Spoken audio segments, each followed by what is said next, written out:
All right, we're going to look at number 19 on page 324 in section 6.1 using GeoGebra and just some of those summing tools and all the formatting.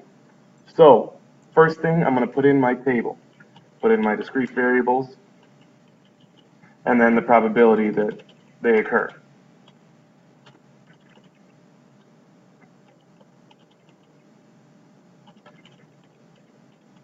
Well, someone asked yesterday, well, that rounded. It rounded from 0.035 to 0.04. It actually didn't. If you click on it, it's right. It just looks like it isn't. So if you really want to make sure that it's not, under options, you go to rounding and you can put as many decimal places as you want. So you can see it. But I assure you it's not that. So first, let's do our histogram. So we highlight the first column, one variable analysis, because it's just one variable. These are our probabilities or our frequencies, but still just have the one discrete random variable, our x.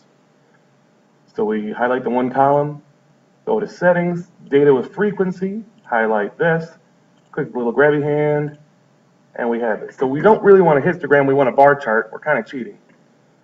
But we want these bars to touch. So under automatic dimensions, we're going to change it to 1. And we have what we want. Obviously, we'd need a label if this was for a case study. Okay, so that's letter B. Compute, interpret the mean of the random variable. Obviously, there's two ways to do it. One way, click on our sigma x and look at our mean, 2.924. We can also answer question E, the standard deviation, which is our sigma, 1.0845. We can square that and get our variance. But the other way we can look at and find our mean is if we multiply straight across and we add down. So equals, I'll click on this column, the multiplication button, which is the asterisk, times this one. All right, again, it looks like, well, it is 0. 0 times 0.035 is 0. And I can just, that little rectangle on the right, drag it down, and it does all the calculations straight across for me. And if I take the sum, so equals, sum, you hit the parenthesis, it's green, that means they're gonna do some kind of command. Highlight these columns, and hit enter. So 2.924, same thing we got before. So we have our mean. Now it says interpret the mean.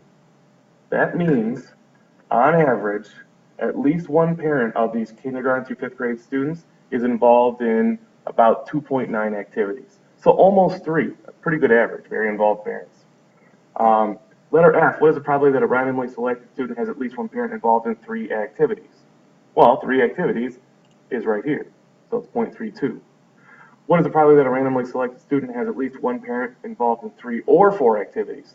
Well, 3 or 4, it's an or, we add them.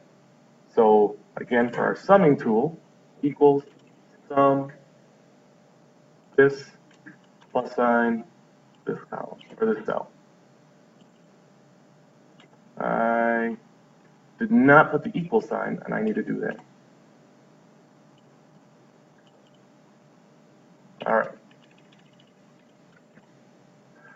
Let's try this one again. I'm not sure why this is not working.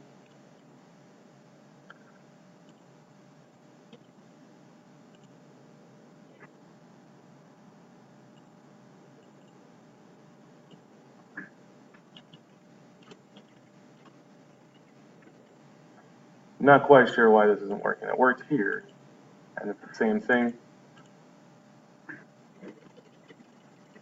So let's try, oh.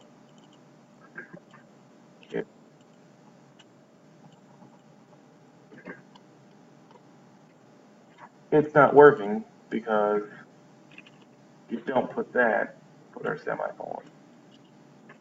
Now it adds it up.